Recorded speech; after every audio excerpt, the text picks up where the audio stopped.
Hey y'all, it's my review for the Real Housewives of New York, episode 12. We open the episode with Jessel and her husband. They're having lunch. Again, I like them as a couple. They're very quirky together. I wish her husband stopped assimilating and grow his beard out. He would just look so much better. Anyway, she's talking to him about the trip she endured. Seriously, she really endured this trip. Because the ladies were coming at her because of her privilege that they think that she grew up with. Particularly from Aaron and Sai. It seems like she don't really care what Aaron thinks, but she feels bad that Sai thinks she was trying to compare her story to hers, and she really wants to rectify that. Side note, that chicken and waffles her husband is eating looks very good. I need to look up this restaurant. Later on, they're talking about their anniversary coming up, and her husband has like a little staycation set up for her where they might finally have sex. You know, I've always wanted to do that. The problem is I need a partner to do it with. Like just have like a nice dinner, book a cute hotel in the city, have a fun, nasty evening, and wake up to room service. Anyway, enough of Chris's business. Next scene we're with Jenna as she's going to a bar called Henrietta Hudson. I'm guessing it's one of the very few lesbian bars in New York. Now, I only know of one. I can't remember the name of it. It begins with a C, y'all. It's in like West Village, meatpacking area. But yeah, like, when you think about it, I mean, there's so many gays in the city, like tons of gay clubs I can name off the top of my head, but I can barely name 2 lesbian bars in the city. For real, this is the first time I'm seeing this, and I've been in New York for 10 years. She's meeting up with Bryn, and I'm just like, oh God, is she gonna flirt with Jenna like for this entire segment? Because I can fast forward. Bryn wants to be a young version of Sonia so bad. I'm not sure if that's her intentions or not. Jenna's being her shy, meek self, and I'm guessing she's single, but she says she isn't the type to approach people. And I'm not either. And it's not even because I'm afraid of rejection, it's just like I don't like people. And usually the guys I'm attracted to, it's not reciprocated. So a little later, the ladies are approached by this girl, probably sent by production, and I think she's flirting with Jenna, and she's probably gonna get her number. Knowing Jenna Lyons, she probably got too much to lose to just give her number to a random stranger, so the girl gives Jenna her number. This girl looks like a cross between Nikki Hilton and Stephanie McMahon. Look it up. Oh God, Brennan's just so annoying in this scene. You trying too hard, sweetheart. We already like you. Like, did she really need to hand this young woman a Sharpie so she could give Jenna her number? Child, we see the go-go dancer performance. She brings Jenna on stage. You know, she's dipping and doing it a little bit. She can't dip all the way. You know, she's in her 50s, the knees. You know, I can barely, get down low these days. So I can only imagine Jenna. So next scene, we have our first couples meet up. So it's Sai and Aaron and their husbands. This scene didn't really help the likability for Sai and Aaron. Let's just say that. According to Sai, she said their husbands already know each other, so they were thinking, why not a double date? Side note, y'all know that every episode of this season, Sai has said in some iteration that she's hungry. I'm starting to believe Aaron. Maybe she do have a tapeworm. So they're on the topic about the trip. They did a little prank on Jessel's husband. Like, Brent took her phone and then put that Jessel was wet or something just to see what her husband would say. Her husband said the most lamest response, well, you better get a towel or something to dry off. Oh, man. Alex, shout out to him. He thinks that Jessel's husband is gay. I don't know. I just think he's lame. That's all. But this then makes Aaron ask the table a question. What would you do if your wife didn't have sex with you for almost a year and a half? And immediately, Aaron's husband says he would bang other women.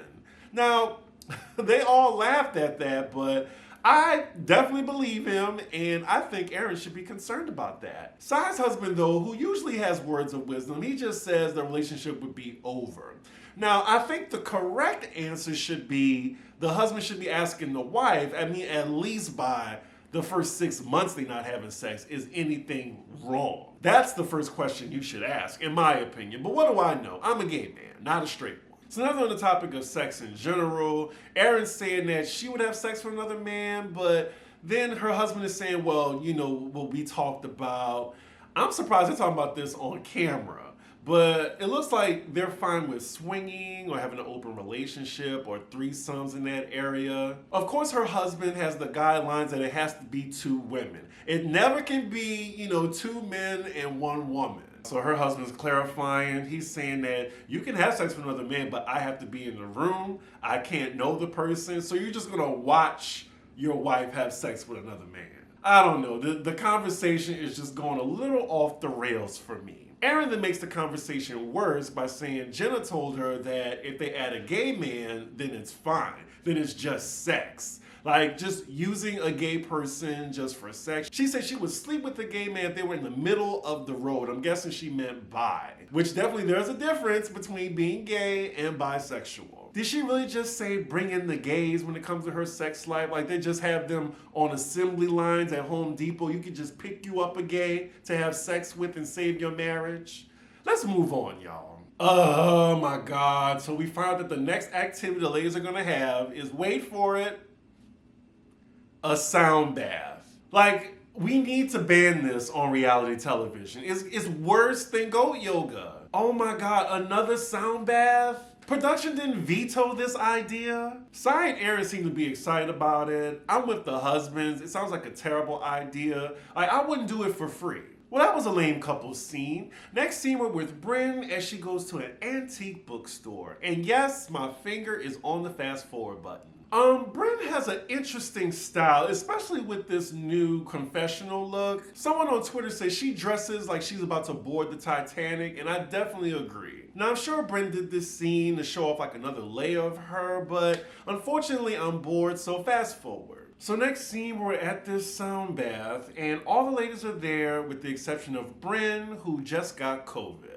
The ladies go around saying their intentions. I'm not about to do that. Let's continue. Oh, I'm so sad. Like, we're like halfway through the episode and nothing much has happened. Like, oh. And then I found out that the reunion is October 22nd. So we only have 2 more episodes to go. I mean, they better bring it. The B grade I gave them so far is definitely going to drop to a C if they keep this up. Yeah, I'm not sure if I want to blacken or fry my catfish right now. Like, y'all, they've had a sound bath for New York, Atlanta, the girls trip. I want to say Beverly Hills too. Yep, they had it for Beverly Hills. I remember that episode. They've had it for every franchise. Stop doing sound baths, please. Child, while they doing this sound bath, let's talk about Watch What Happens Live, and Justin was on there. Props to her for coming for Bethany Frankel. One of the messy questions Andy asked her was, who do you think is the most overrated housewife of all time? And she said Bethany Frankel because she went off the rails. But I know as soon as Jessel said that, Bethany was somewhere getting her camera and microphone ready. But I commend Jessel for coming for Bethany. Whack her. Get her for me. Anywho, let's get back to this episode. So we see Oob has a little breakdown cry, followed by Jessel inviting Sai for lunch so they can talk out some issues. Well, so Jessel can talk out her issues with Sai. We cut to Sai's confessional. She's just being mean for some reason. She says she don't care to go to lunch, but what can she possibly talk to me about? Then why did you accept? I thought we were about to go to the next scene, but the ladies are chatting, and Jessel's telling them that her and her husband are having a staycation. They're going to the Ritz-Carlton, and hopefully they're going to have sex. Honestly, before she even said it, Aaron asked her, are they going to have sex? Okay, so now we can go to the next scene, which is Sai going to this dessert cafe with her daughter. Let's see if this scene actually makes Sai more endearing. Usually seeing the ladies being moms makes them way more likable. For example, Alexia from Miami, Teresa from Jersey, and Giselle from Potomac. Aw, Sai's daughter is so cute. Wow, she's just talking to her daughter like she's just a full-on adult. I don't think I've had these type of in-depth conversations with my mom at that age. Well, for that scene, at least the dessert looked good. Next up, we're with Jessel and her husband, and they are packing for their staycation. So they're talking about their sex life or lack thereof. So she's showing her husband this lingerie that she bought, and we see in a flashback that she bought this with Bryn 5 days ago. We see them in the shop, and Bryn just unzips her pants and shows her the panties she's wearing. Them not knowing that there's a strange man in the window looking at them. It is creepy as hell. She's showing her husband the lingerie and saying this is for dessert. He's like, well, can we have real dessert too? Oh man, I don't know. They act like brother and sister. This is a Juan and Robin relationship. So then Jessel pretends to straddle her husband. She's on top of him and he is just not being receptive at all. Is he attracted to her? He's like, well, what's going on? Maybe he's just a little shy in front of the cameras. That has to be it. He then at least asks her to try it on for him. And she comes out and she looks good in it. Really good. And he's laughing.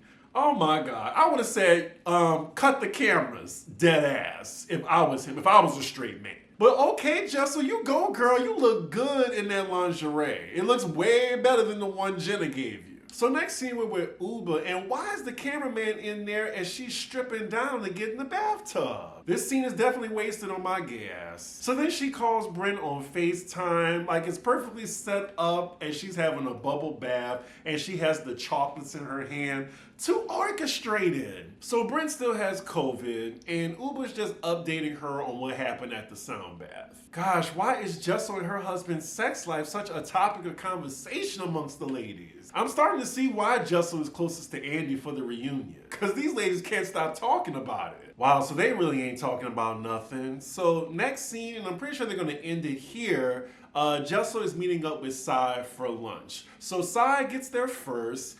She's already 20 minutes late. The lunch was supposed to be at 11 a.m., but Jessel isn't even there on time.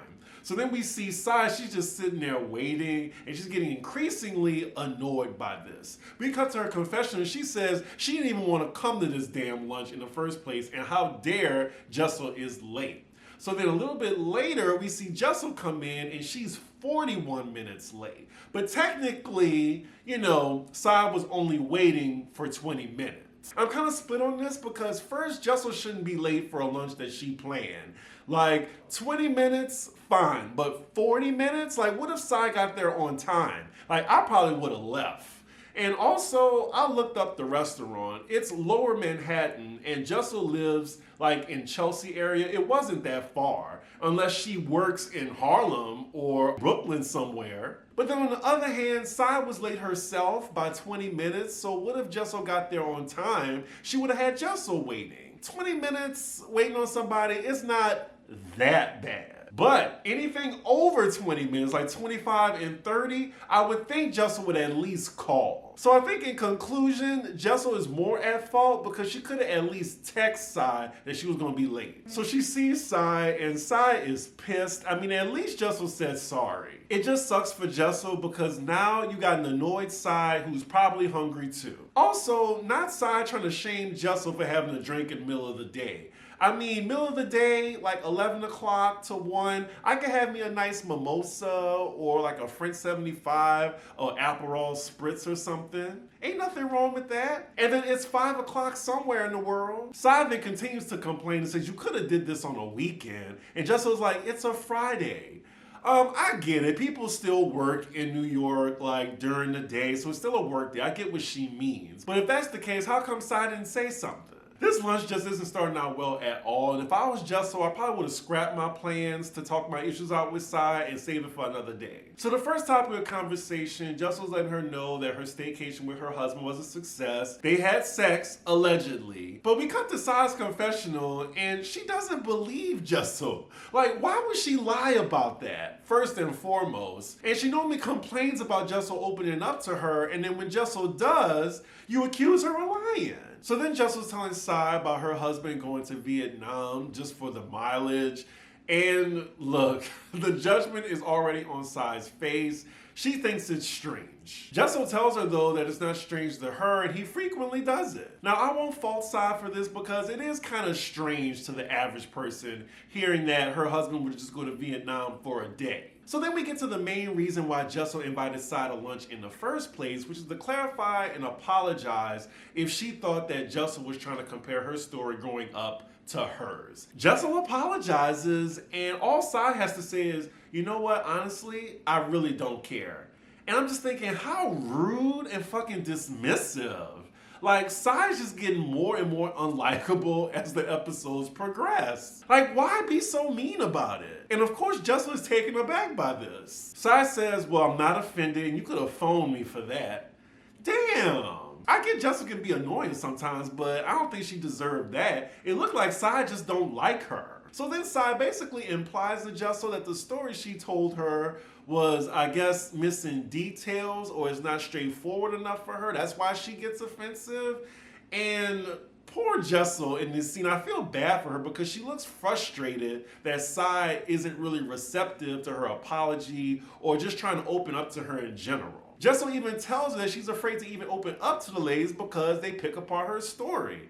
Much like y'all picked apart Jenna in Aguila. So then it seems Jessel tries again to open up to Sai and tells her that Sai's story about her mom being alcoholic, it resonated to her because she has a similar situation with her uncle that she lived with in New York. She says he passed away, but she goes to say all this because when she talked about when she was young in New York living with her uncle, like it was difficult for her to talk about with the other ladies. And she's getting emotional while talking about it. We cut to Sai's confessional and she's like, oh, she's being dramatic. Like you're already apologizing for trying to compare your story to me, yet you're doing it again with your uncle and my mom. Ugh, sigh. Like she's taking it the wrong way. I knew as soon as Jessel brought up Sai's mom that it was gonna go left. Like Sai was gonna take it a whole nother way. Like y'all can go on social media. Like Sai's approval rating right now, it's in the dumpster. Oh, so I see now. So when she was talking about her uncle and that story, and Aaron and Sai was picking it apart, it really bothered her because of what all happened with her uncle. But once again, Sai is just being so cold, frigid even. Like, just say, I understand, Jessel, I apologize if it came off that way. No, not with Sai. At this point, she might as well just tell Jessel, I don't like your fucking ass. Sai's in her confessional now, blaming her meanness on the fact that she's just not sentimental. She then tells Jessel, your story is your story, but our stories are completely different. I love you, but I gotta go. Like, she starts to like get up, like ask for the check. Jessel says she got it, but Sai just hightails it out of there and leaves Jessel there by herself. And that is where the episode ends. Sai just came off incredibly mean and heartless. And again, y'all are just making Jessel more and more likable. The cry for Sai not to come back next season is just getting louder and louder. Overall, I didn't really care for this episode. I mean, the last part saved it.